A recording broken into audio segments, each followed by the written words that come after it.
என்னது, பூமிக்கு அடியில ஒரு கிராமம் இருக்குதா? அதுவும் ஆடம்பரமா இருக்குதா? இந்த கிராமம் எங்க இருக்கு? அதை பத்தி இந்த பதிவுல பார்க்கலாம். தெற்கு ஆஸ்திரேலியாவில் இருக்கும் இந்த கிராமத்தோட பேரு கூப்பர்பேடி.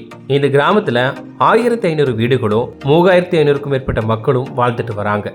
இங்க வீடுகள் மட்டுமில்லாம அலுவலகங்கள், வணிக வளாகங்கள், தேவாலயம், திரையரங்குகள், அருங்காட்சியகம், பார் மற்றும் விடுதி என அனைத்து வசதிகளும் காணப்படுது. அதே நேரத்துல இந்த நிலத்தடி கிராமத்துல இணைய வசதியும் இருக்குதாம்.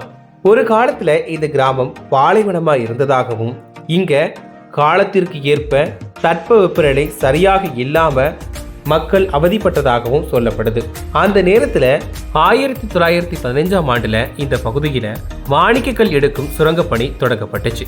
நிறைய சுரங்கங்கள் வர வர தாதுக்கள் இல்லாத சுரங்கத்துல மக்கள் வசிக்க தொடங்கினாங்க.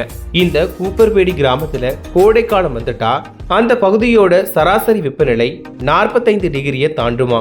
வெப்பத்தை பொறுக்க முடியாம சுரங்கத்துக்குள்ள பொதுமக்கள் பதுங்க தொடங்கினாங்க. குளிர்காலத்திலையும் சுரங்கத்தோட வெப்பநிலை சீராக இருந்ததால நிரந்தரமா இந்த சுரங்கங்களையே தங்களோட வீடுகளா மாற்ற தொடங்கினாங்க. அடிப்படை வசதிகளோட கட்டப்பட்ட வீடு காலப்போக்குல ஆடம்பர வசதிகளையும் பெற தொடங்குச்சு. இந்த வீடுகளுக்கு ஏசி, ரூம் ஹீட்டர் அப்படின்னு எதுவுமே தேவைப்படுவது கிடையாது. வருஷம் முழுவதுமே ஒரே தட்பவெப்பநிலை தான் இங்க காணப்படுது. இதனால 4 வீடு 40 வீடா மாறுச்சு.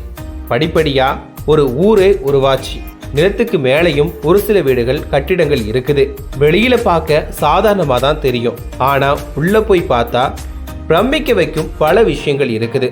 இந்த கிராமத்திற்கான தண்ணீரை இந்த கிராமத்துல இருந்து 25 கிலோமீட்டர் தொலைவில் உள்ள இடத்துல இருந்து பைப் மூலமா நிலத்துக்கு அடியிலேயே கொண்டு வராங்க. இந்த கிராமத்தோட புகழ் ஆஸ்திரேலியா மட்டுமில்லாம உலகத்தோட பல பகுதிகளுக்கும் பரவிச்சு. இந்த இடத்த மக்களுக்கு காட்டும் வகையில 2000ஆம் ஆண்டு வெளியான பிட்ச் பிளாக் அப்படின்ற படத்தை இந்த நிலத்தடி கிராமத்துல தான் எடுத்திருக்காங்க. உங்களுக்கும் ஆஸ்திரேலியா செல்லக்கூடிய வாய்ப்பு கிடைச்சதுன்னா கூப்பர்பேடி கிராமத்துக்கு போய் பாருங்க.